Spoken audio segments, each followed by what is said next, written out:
Good morning, everybody. This is Ditto from Reef. I'm redoing my 9-month video for my Lifereef sump because I kept mentioning Triton wrong in the previous video. So I wanted to make sure that I pronounced it correctly in this video, as this is a 9-month update of my sump. This is a Lifereef sump that I've been dosing 4-part from the Triton systems, and I can say without a shadow of the doubt, it's been working great.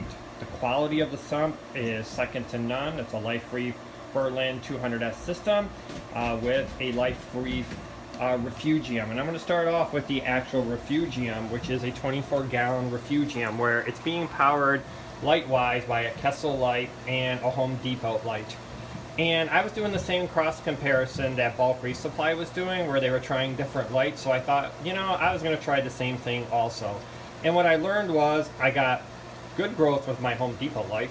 I got excellent growth with my Kessel 380 light, and I got superb growth with both of the lights. And as you're going to see within my sump, I have phenomenal Cheeto. And it takes about a month. If I let this go for an entire month, I pretty much I'm able to put it all in a 5-gallon bucket, and I will take out what needs to be taken out, and then I will put back in the remains.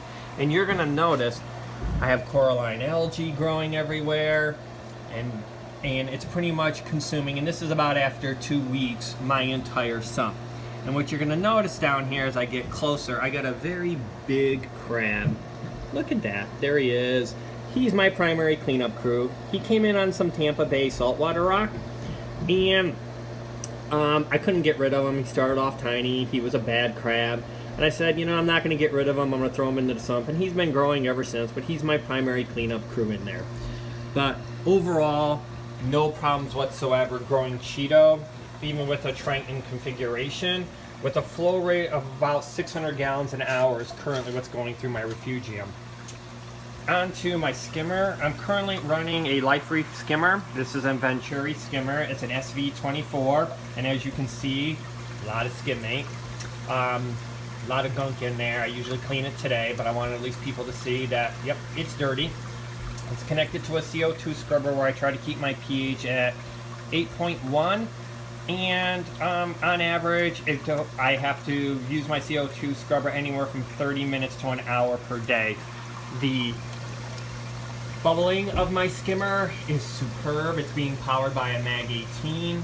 This has been pretty much set it and forget it when it comes to skimmers. This is a Venturi Flow skimmer. Once I actually had it dialed in, and the foam has been phenomenal within this, and I run mine a little bit wet, but I've been able to run it dry also, and it's being powered by a Mag 18 pump. It's been pretty much superb. No issues whatsoever.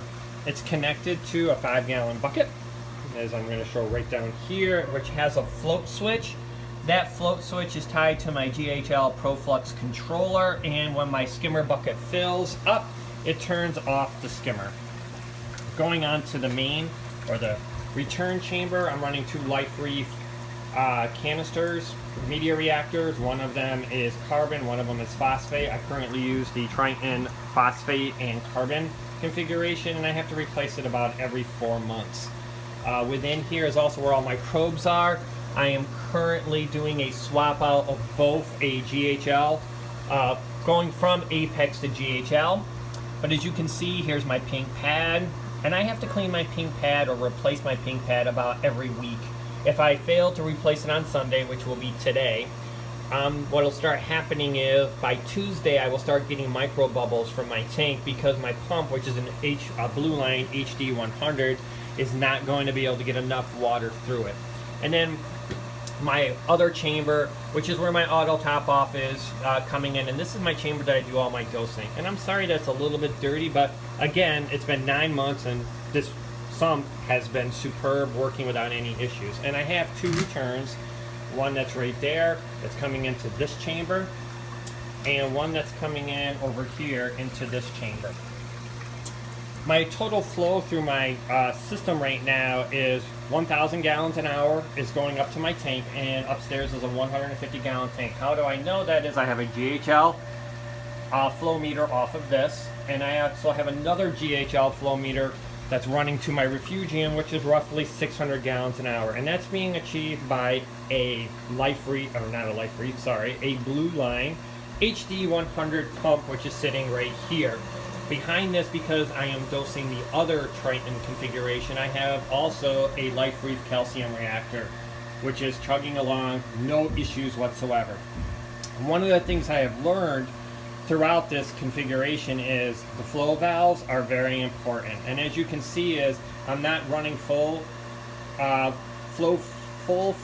through my refugium, but I am running full flow through to my tank. And again, and part of this was I had to learn how to adjust my tank. Every tank is different, all your plumbing is done differently, and when I first did my configuration, before I had flow meters, I actually ran my return flow through my chiller, through my UV, back up to my tank. Well, when I put in the flow meters, I learned very, very quickly that my return flow on my tank was actually slower than my return flow that was going through my refugium. I actually only had 400 gallons an hour going through my refugium, and I had 450 actually going through my refugium, even with it turned down.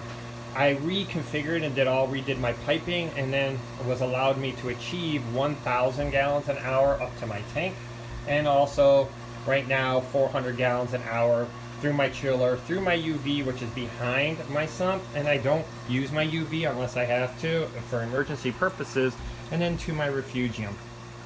Overall, I've had no problems with this setup. As you can see, it works great. 9 months later, it's still down here in my basement. I have about 26 feet ahead to get upstairs, and once I set it, and except for weekly maintenance, it's been forgotten about. I pretty much just let it come down here, and when I need to do my maintenance, which is every Sunday in the morning, I will clean the skimmer cup and replace the pad. If I'm doing automatic water changes, I will then clean both of the foam pads, one of them that's in this chamber and the other one that's sitting in this chamber. But I've been very impressed at both the quality of the sump and also at the ease and configuration of the sump. One last thing is I also have a little MP10 over here off of my refugium, and that was placed there primarily as I like to stir up my refugium once in the morning at 12 a.m. and once in the afternoon at 12 p.m. and it only turns on for about a minute. So in close, if you guys have any questions or comments, please, you can look me up at Reef to Reef. This is Ditto, signing off. Thanks, have a great day.